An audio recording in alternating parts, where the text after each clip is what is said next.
The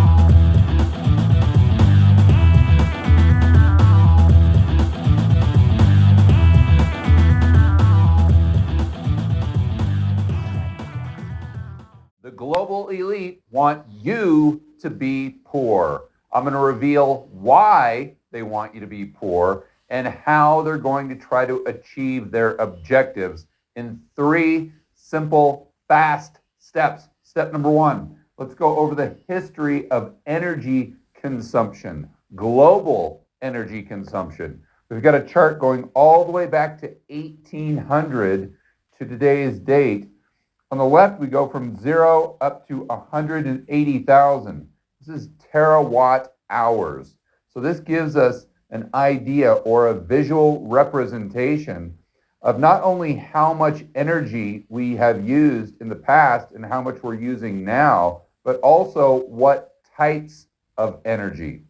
So we go back to 1800, and it was about, let's say, 10,000 of these terawatt hours. But as we get closer to today's date, especially starting about 1950, the energy usage globally grows exponentially. It goes parabolic. And you'll notice we add energy sources to the mix. So it starts off with biofuel. What is this? Basically dried cow dung. Imagine going back and living in 1800 where that was your only source of energy. So if you had to cook dinner, well, honey, got to go outside, get some of that dried cow dung, or else we're going to have to eat that steak raw.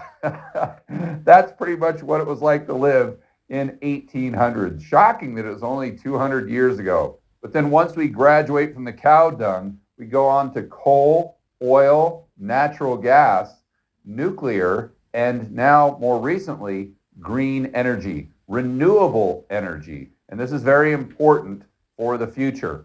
But this doesn't explain why the global elite want you to be poor. For that, we've got to dive deeper into the data. So let's think this through. We're dealing with energy that is a limited resource with alternative uses. We don't have an unlimited supply of oil, natural gas, coal as an example.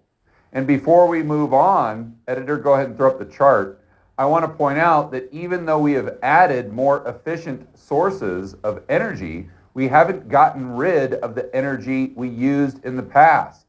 So as an example, today we're using almost as much biofuel, if you want to call it that, as we did back in the 1800s. We're using just as much coal even though we discovered oil. And then we're using just as much oil now even though we have natural gas, nuclear, and green energy. So you see how this works. We don't replace the prior source of fuel or energy. We only add to it. Very important detail. So since the world has experienced this exponential type growth in energy consumption, as you would imagine, the population has grown at the same rate. Editor, go ahead and throw up the chart that shows us the correlation between the two.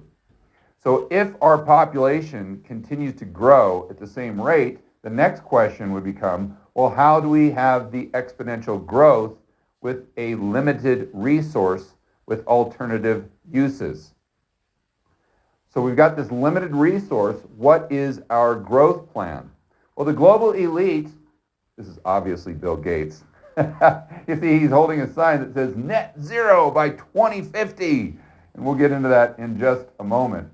But the global elite always talk about climate change, and they talk about how bad fossil fuels are and the carbon emissions. They talk about replacing fossil fuels, but they never talk about increasing. the amount of energy we have to support population growth and GDP growth. To give an example of what I'm referring to, let's look at Bill Gates' plan that he shares with the UN.